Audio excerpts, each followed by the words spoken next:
ассалому алайкум бинандагони гиромӣ, нашри ҷамъбастии барномаи иттилооти навид аст мустақиман аз телевизиони Сафина. Дар студия Ҳабибаи Комил. мардуми Тоҷикистон сисолагии истиқлолияти давлатии ватани азизамонро бо дастовардҳои назарраси созандагию бунёдкорӣ истиқбол намуд. Бо ҳамин шаклу шева ва ғурури миллӣ акнун сокинони мамлакат барои боз ҳам вусъат бахшидани корҳои созандагию ободӣ ба хотири таҷдиди 35-солагии истиқлол камарро мустаҳкам бастанд. Дар шаҳри Исфара мунфаршкунии роҳҳои кӯчаву хиёбонҳои шаҳру деҳот аз вазифаҳои аввалиндараҷаи иқдомҳои созандагист. гузориши ҳамкоронамон дар ин бора таҳия гардида аст.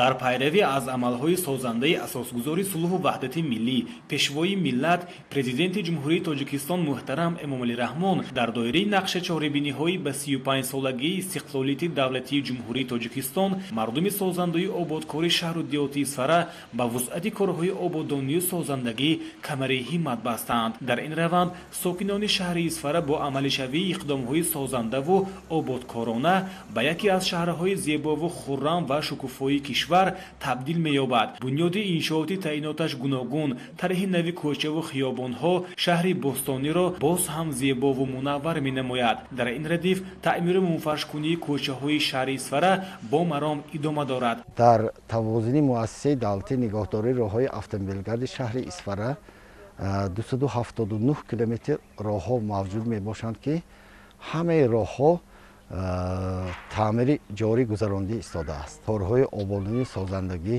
дар шаҳри Исфара бо маром иҷро гардида истодааст. дар шаҳри Исфара дар маркази шаҳр зиёда аз 1 километр роҳҳо мунфарш гардиданд. дар минтақаи саноатӣ бошад бо дастгирии бевоситаи мақомоти давлатӣ ҳокимияти давлати вилояти Суғд 6 километр роҳҳо мунфарш гардида истодааст. бояд тазаккур дод ки дар доираи маъракаи густурдаи мунфаршкунии роҳу кӯчаҳо дар шаҳри Исфара бо дастгирии мақомоти иҷроии ҳокимияти давлатии вилояти Суғд ҳамчунин 6 километр роҳи хиёбонӣ ба номи Исмоили Сомонӣ бо харҷи 8 миллион сомонӣ мунфарш карда мешавад. ҳоло бошад дар ин самт мунфаршкунӣ дар хиёбон идома дорад.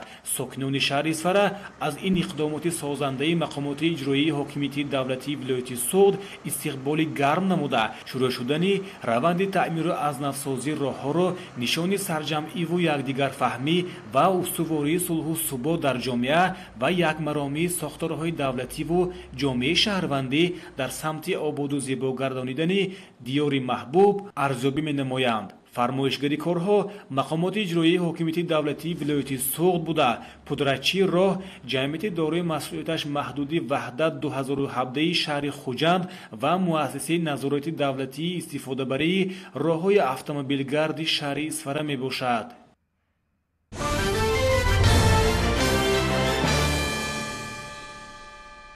пайдоиш ва бо суръати кайҳонӣ дар тамоми олам паҳн шудани коронавирус ва навъҳои гуногуни он собит сохт ки инсоният новобаста ба дастовардҳои бузурги илмию техникияш ба ҳолатҳои изтирорӣ омода нест ва ин ҳам собит шуд ки саломатӣ беҳтарин неъмат барои инсоният будааст.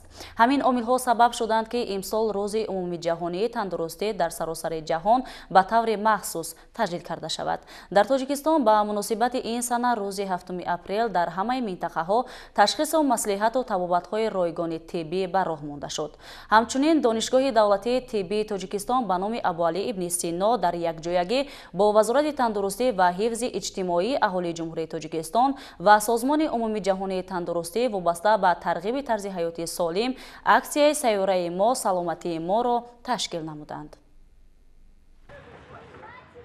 аксияи мазкур инак рӯзи сеюм аст ки дар бозору нақлиёти мусофиркаш, ҷойҳои ҷамъиятӣ, боғҳои фарҳангию фароғатӣ ва саҳни муассисаҳои шахсию давлатии хиёбонҳои марказии шаҳри Душанбе бо иштироки волонтёрони назди шуъбаи кор бо ҷавонони донишгоҳи давлатии тиббии Тоҷикистон ба номи Абуалӣ ибни Сино баргузор мегардад. боиси зикр намуд ки тибқи омори Созмони умумиҷаҳонии тандурустӣ дар ҷаҳон аз ҳар 10 одам 9 нафар ҳавои ифлос нафас мекашад ва зиёда аз 2 миллиард одам ба оби безарари нӯшокӣ дастрасӣ надорад. инчунин аз сабаби ифлоси ҳаво зиёд گشتنی تعدادی بیماران سرطانی شش، بیماری‌های سیستم دل و رگ‌ها و سکته مغز سر به نظر می‌رسد که این بیماری‌ها هر یک دقیقه باعث مرگ 13 نفر می‌شود. همین حالت باعث گردید که سال روان چرابینی‌های روز عمومی جهانی سلامتی با ابتکاری سازمان عمومی جهانی تندرستی زیر شعار سیاره ما سلامتی ما گذرانیده شود. این چرابینی‌ها بیشتر به مسئله‌های تازگی هوا، آب و مواد غذایی بخشیده شده برای با دید نو نظر نمودن به سوحه اقتصادیات، جامعه و سلامتی آدمان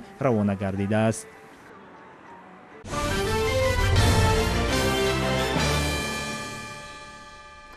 وزارت تندرستی و حفظ اجتماعی اهالی بهر پیشگیری بیماری‌ها و به تشخیص و تبابت فرا گرفتن ساکنان پیوسته کوشش می‌نماید. هنگام تجلیل از روز بین‌المللی سلامتی که همساله سنه 7 اپریل در سراسر جهان برگزار می‌گردد، در تمام قلمرو مملکت ما نیز اکسیه‌های سالمی گذرانیده شد. همکاران ما از رفت این اکسیه از شهر باختر ولایت ختلان گزارش آماده کردند.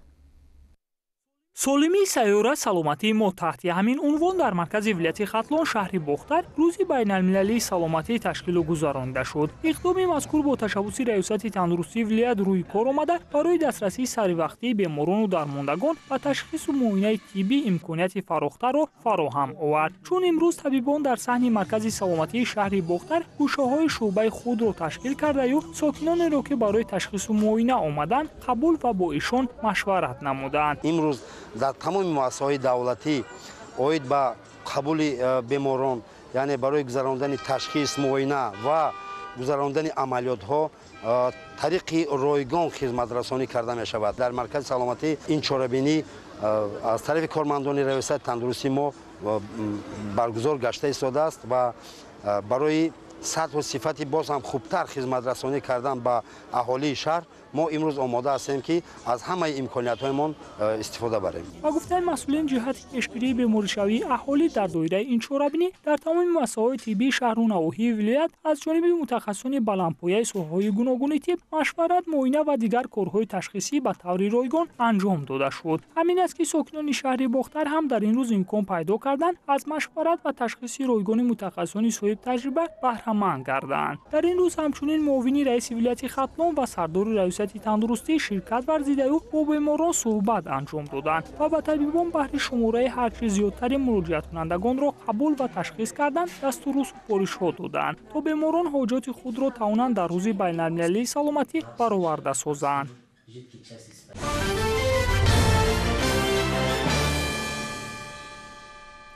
гарм омадани фасли баҳор ба оғози барвақтии кишту кор сабаб гардид. аз ҷумла кишоварзони ноҳияи восе бо истифода аз ин фурсати муносиби табиӣ кишти пунбадонаро вусъат мебахшанд. тибқи дурнамо имсол дар ноҳияи восе бояд дар майдони бештар аз 7000 гектар чигит кишт карда шавад. дар хоҷагиҳои деҳқонии ҳудуди ҷамоати деҳоти тугарак аллакай аз нифс зиёди нақшаи кишти чигит иҷро гардидааст. гузориши ҳамкорони мо дар ин хусус. در خوجگی های ناحیه وسه کشت پنبادونای دامه دارند. در خوجگی دهخانی به نام ظهور دهات توگرک اعضایان این خوجگی امسال در میدان 10 هکتار پنبادونه کاریدند و مثل این خوجگی های دیگری حدود این دهات از روزهای مساعد هوای بهار استفاده کرده برای تا مهلت معین گردیده به انجام رسانیدن کشت پنبادونه از تکنیک و ماشینالات های کشاورزی عاقلانه استفاده می‌نمایند. در حدود جماعت دهات توگرک در میدان 1180 هکتار کشت پنبادونه به نقشه گرفته شده است. موافق دورنما تا حال در میدان 600 هکتار پخته کشت گذرانده شده است و خودروهای دهخانه از بود هوای مساعد استفاده برده کشت پنبادونه با سرعت ادامه داده ایستادند. طبق اطلاع رهبریت خوجگی دهخانی به نام ظهور و دیگر خوجگی‌های همسرحدی آن برای پرورش پخته مشکلات اساسی آنها این تامین آب پالیزی میباشد. مشکلات دیگر خوجگیداران برای کارکرد آینده حاصل کشت نمودهشان باید زمین را با نوری‌های مینرالی تامین نمایند. با آنها لازم می‌آید که نوری‌های مینرالی را نظر به سال گذشته امسال با ارزش 2 برابر زیاد دسترس نمایند. گزارش خوجا نظریف خدای نظر ظهوروف از ناحیه واسه برای برنامه اطلاعاتی نوید.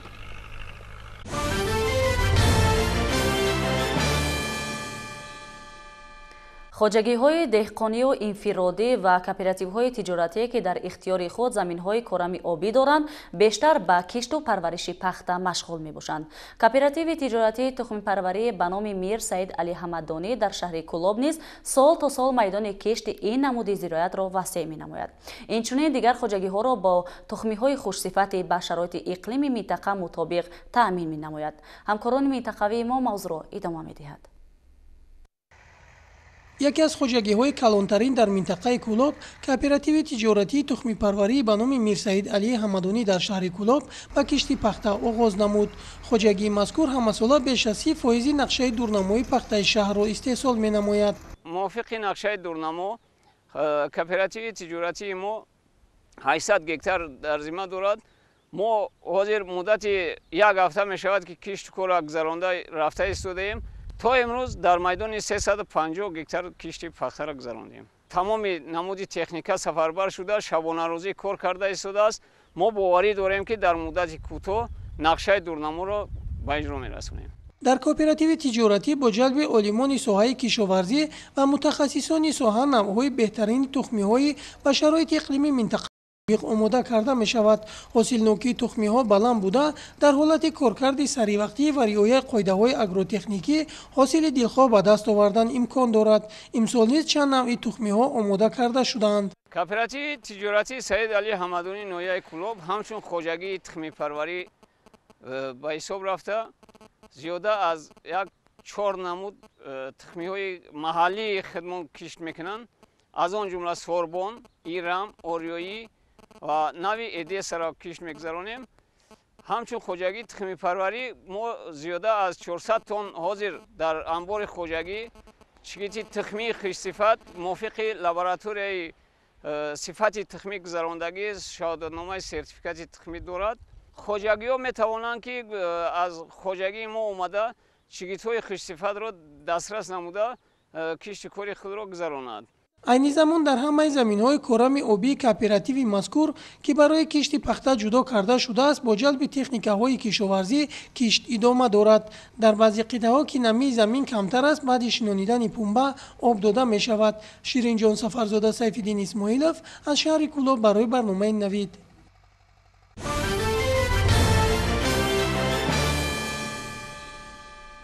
дар заминаи фароҳам гардидани имкониятҳо ҷиҳати рушди бахшҳои гуногуни соҳаи кишоварзӣ, деҳқонони ноҳияи Абдурахмони Ҷомӣ сол аз сол масоҳати гармхонаҳоро афзуда, бо ин васила солона аз заминҳои зархез 2-3 ҳосил ба даст меоранд.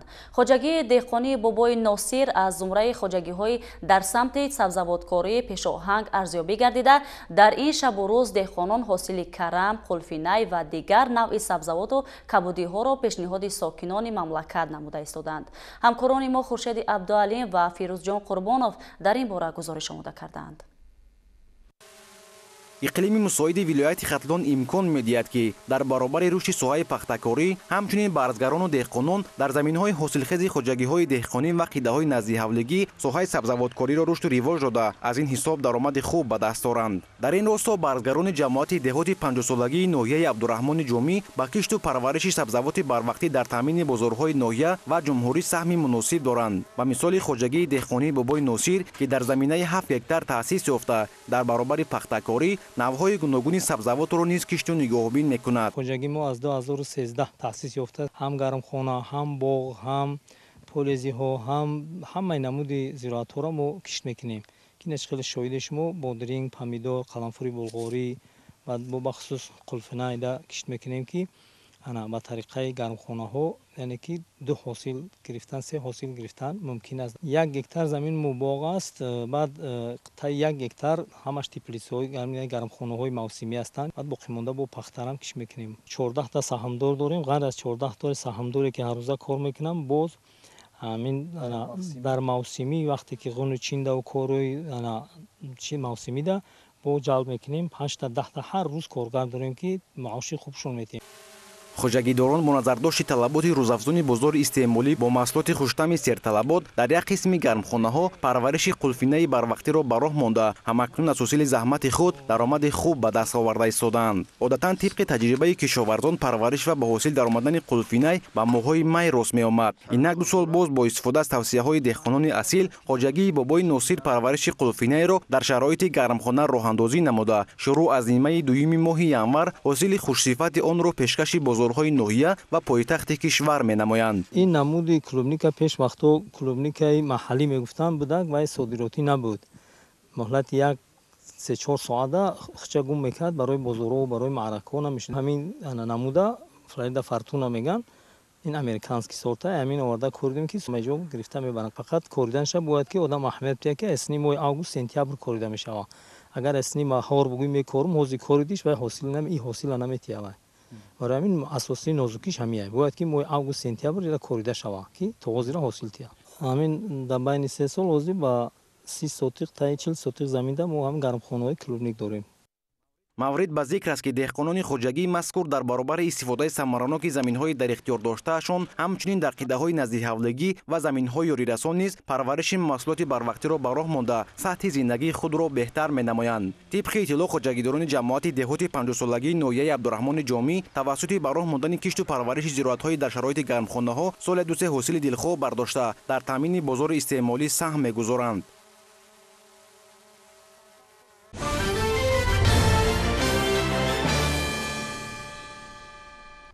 дар шаҳри хуҷанд теъдоди дастрасшудаи китоби тоҷикони академик Бобоҷон Ғафуров 43422 ададро ташкил додааст. ин ба ҳар хона, китобхонаҳои муассисаҳои таҳсилоти ҳамагонӣ ва иdoраву ташкилотҳо рост меояд. бояд ёдовар шуд ки китоби тоҷикон бо мақсади омӯзиши таърихи халқи тоҷик аз номи пешвои миллат муҳтарам Эмомалӣ Раҳмон ба ҳар хонаводаи мамлакат дар соли ҷашни 30-солагии истиқлолияти давлатӣ тақдим карда шуд. гузориши ҳамкоронамон аз шаҳри хуҷанд дар ин мавзӯъ омода шудааст. нахустин нусхаҳои китоби тоҷикони академик Бобоҷон Ғафуров ҳамчун тӯҳфа аз номи асосгузори Сулҳу ваҳдати миллӣ пешвои миллат президенти ҷумҳурии Тоҷикистон муҳтарам Эмомалӣ Раҳмон санаи 18 сентябр соли 2021 вориди шаҳри Хуҷанд гардида теъдоди китобҳои дастрасшуда 43422 ададро ташкил додааст. дар китобхонаи шахсии устоди кафедраи фанҳои гуманитарӣ ва китобшиносии муассисаи давлатии донишгоҳи давлатии Хуҷанд ба номи академик Бобоҷон Ғафуров Нодирҷон Солиҷонов китоби тоҷикон мақоми махсус дорад.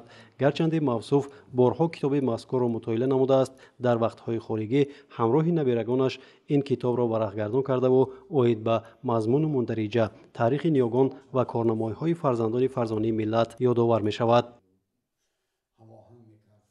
боиси хурсандӣ ва ифтихормандию сарфарозӣ аст ки аз ҷониби асосгузори сулҳу ваҳдати миллӣ пешвои муаззами миллат президенти ҷумҳурии тоҷикистон муҳтарам Эмомалӣ Раҳмон ба ҳар як оилаи ҷумҳурии тоҷикистон яъне ватанамон кишваранамон китоби муқаддаси мо китоби академик Бобоҷон Ғафуров тоҷиконро ҳамчун тӯҳфа ҳамчун ҳадия ба ҳар як кас тақдим карданд.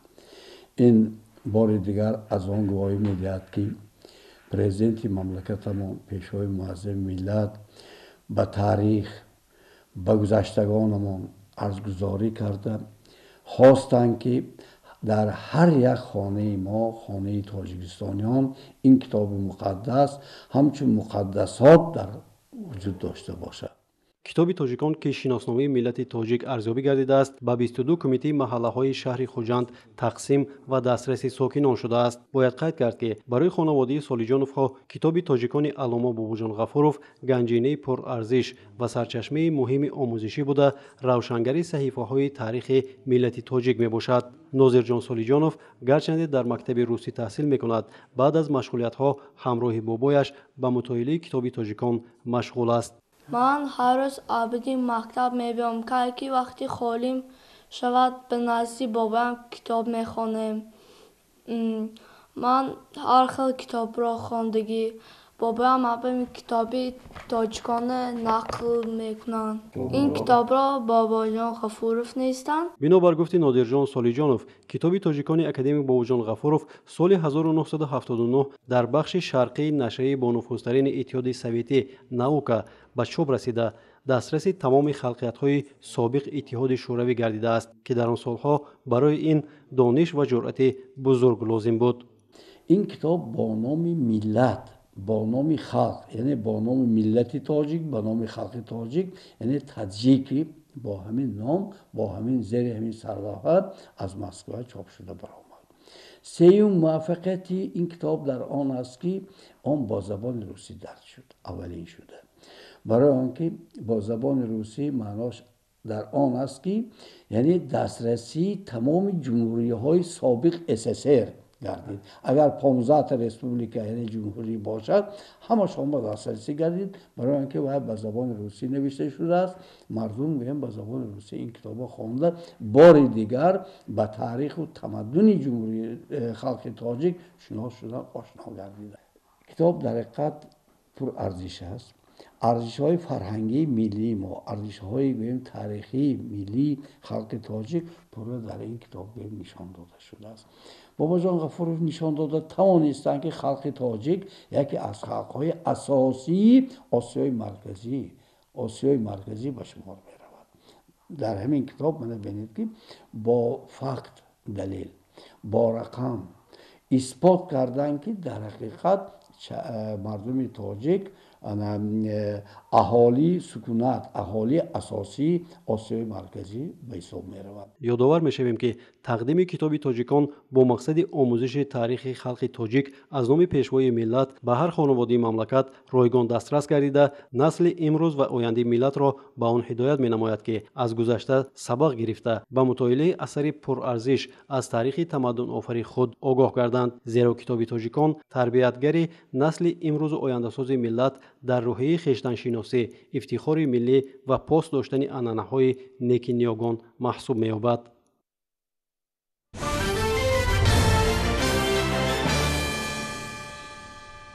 донишкадаи тарбияи ҷисмонии тоҷикистон ба номи Саидмомин Раҳимов бузургтарин боргоҳи варзишии мамлакат ба ҳисоб рафта дар самти омода кардани мутахассисони соҳибтаҷрибаи соҳаи варзишу тарбияи ҷисмонӣ нақши бориз дорад. имрӯз дастпарварони ин муассисаи таълимӣ дар риштаҳои гуногуни соҳаҳои хоҷагии халқ фаъолият доранд. аз рафти дипломспорӣ ба хатмкунандагони ин таълимгоҳ ҳамкорони мо гузориш таҳия намуданд. با اطلاع رهبریت این مؤسسه عالی تعلیمی در طول 50 سال فعالیت زیاده از 50,000 متخصص و ورزشکاران موفق دانشکده را ختم نموده امروزها در مؤسسه‌های ورزشی و مکاتب عالی و هیئت دسته‌های منتخب کار و فعالیت دارند. همه ساله زیاده از 1000 نفر دانشجویان این مکان ورزشی را ختم می‌نمایند. امسال نیز یک قطار دانشجویان با اختصاص‌های گوناگون تحصیل در دانشکده تربیت جسمانی را با موفقیت به سامان رسانیده صاحب دیپلم گردیدند. من ساکن ناحیه امیر سعید علی حمدانی سال 2014 به دانشکده تربیت جسمانی تاجیکستان به نام شاه پهلوان سیدمومین رحیموف داخل شده در فاکولته ورزش تحصیل خود را دوام داده سال 2018 باشد ختم نمودم. از سال 2018 به حیث آموزگار تربیت جسمانی در مؤسسه تحصیلات میانه عمومی رقم 66 ناحیه سینای شهر دوشنبه کار و فعالیت دارم. همچون آموزگار فن تربیت جسمانی کوشش میکنم که سهم خود را در جامعه گذارم. سپاسگزار از آن هستم که آموزگاران و استادان عزیز این دانشکده برای ما درس آموختند و تربیت خوب دادند. واقعا ساحه تربیت جسمانی و ورزش امروز یکی از سمت‌های مهم جامعه به حساب رفته در سمت وطن دوستی و سالمگردانی جامعه خصوصا نسل نورس و جوان مساعدتی فعال میکند. در این زمینه نقش دانشکده تربیت جسمانی را میتوان مخصوص تاکید نمود، زیرا این مؤسسه با جز تربیت ورزشکاران موفق و آموزگاران ساحه همزمان در سالمگردانی عامه پیوسته نقش خود را میگذارد. یادآور میشویم که در برابر کافدرهای ورزشی همزمان در دانشکده مذکور کافدره آمادگی دفاعی حربی فعالیت میکند که در این سمت نیز متخصصان به وای میرسند. در شهرک حربی شرایط مساعد برای دانشجویان فراهم بوده آنها میتوانند در روند آموزش از چنین امکانیت‌ها استفاده برند. من شهروند نویای دنغره سال 2018 دانشکده تربیت جسمانی را فاکولته آمادگی دفاع حربی رو ختم کردم و عین حال در دانشکده حربی وزارت مدافع جمهوری تاجیکستان یاردمچی معاون سردار دانشکده اوید به تعلیم کار و فعالیت دارم. گفتنی هم که در فاکولته آمادگی دفاع حربی تربیت جسمانی همه شرایط مهیا بود. در وقت تحصیلی ما یگان کمبودی نبود و من این رو گفتنی هم بر رهبریت دانشکده تربیت جسمانی میناداری خود را بیان کردنیم. امروز در دانشکده تربیت جسمانی تاجیکستان 16 کافدرا 4 فاکولته عمل می‌نماید که زیاده از 5000 دانشجو با جلب 286 آموزگاران دائمی به تعلیم فرا گرفته شدند و از روی 4 اختصاص متخصصان آماده کرده می‌شوند. عین زمان بیشتر از 320 نفر دستپروران دانشکده تربیت جسمانی تاجیکستان به نام سید مومن رحیموف اعضای فعال دسته‌های منتخب محسوب می‌یابند که در میان آنها قهرمان‌های جهان و جایزه‌داران بازی‌های المپی نیز جای دارند. در مجموع امروز رهبریت و آموزگاران دانشکده تربیت جسمانی از امکانیت‌های داشته‌شان وسیع استفاده برده برای آماده کردن متخصصان ساحه کمری همت می‌بندند.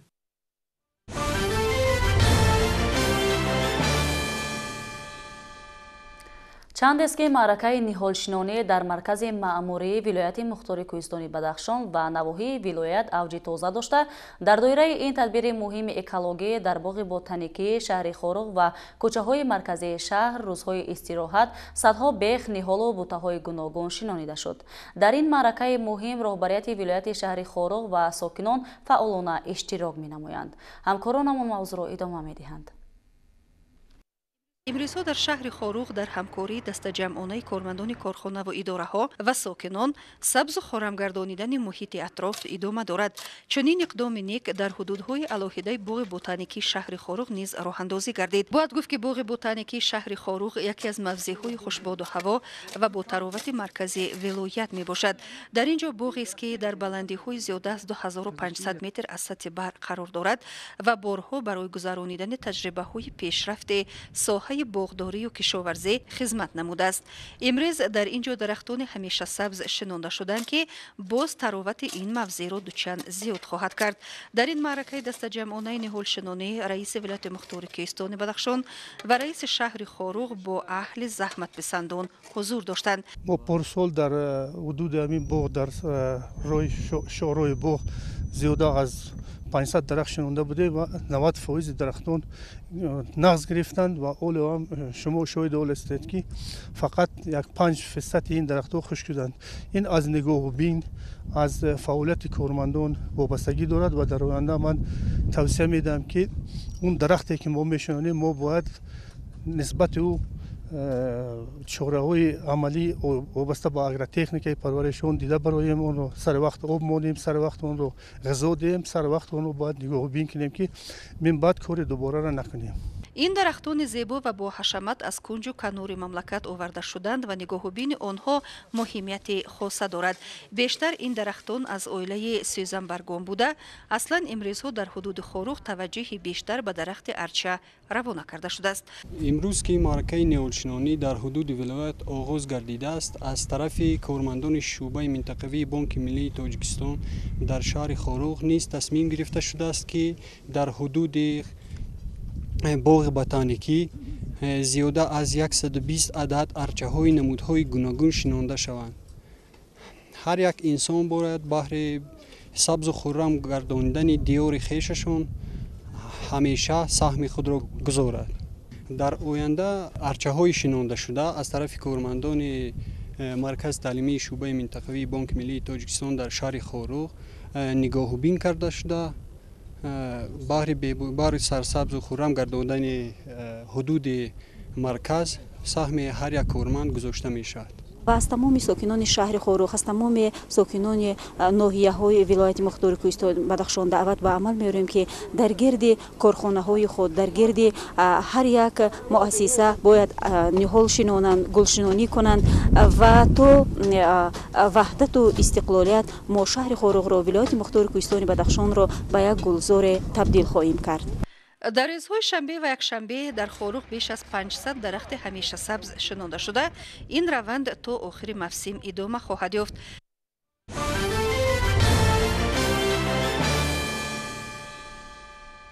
با گرم آمدن روزهای اول ماه اپریل در حدود مرکز ناحیه شمس‌الدین شاهین ولایت ختلان است که اقلیمی نسبتاً سرد دارد. با اشتراک وسیع ساکنان و کارمندان حشرهای دسته‌جمعی و شنانیدن گل و بوته‌های آرایشی آغاز گردید. از رفت معرکه نهالشنانی و حشر دسته‌جمعی همکاران ما گزارش می‌دهند.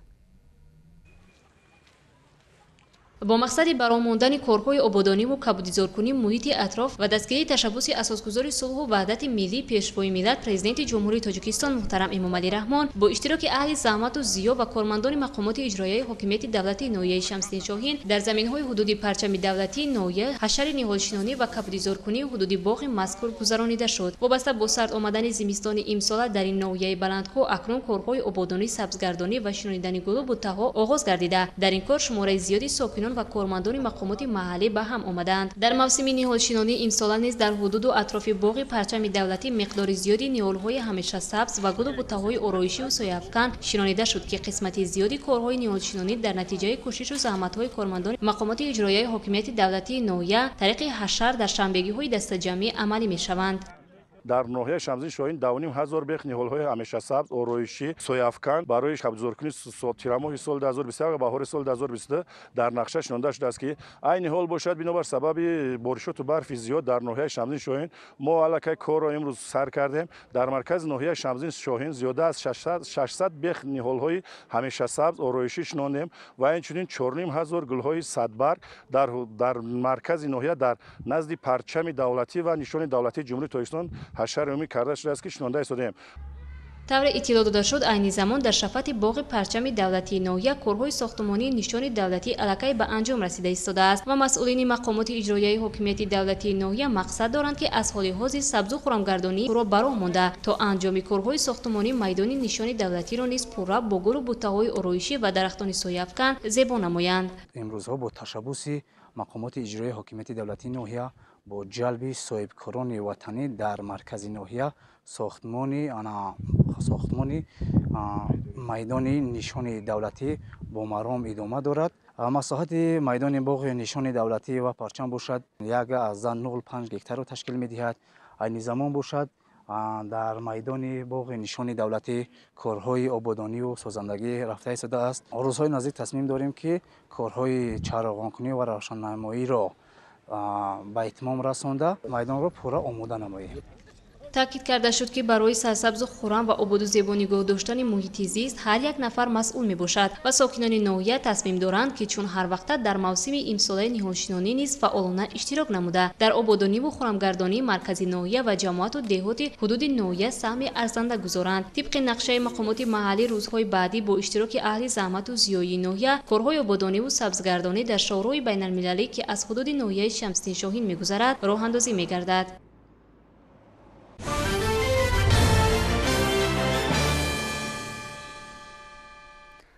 در کلمبیا عاقبت‌های آبخیزی شدید را برطرف می‌کنند. آفت طبیعی در این کشور 10 نفر را کشته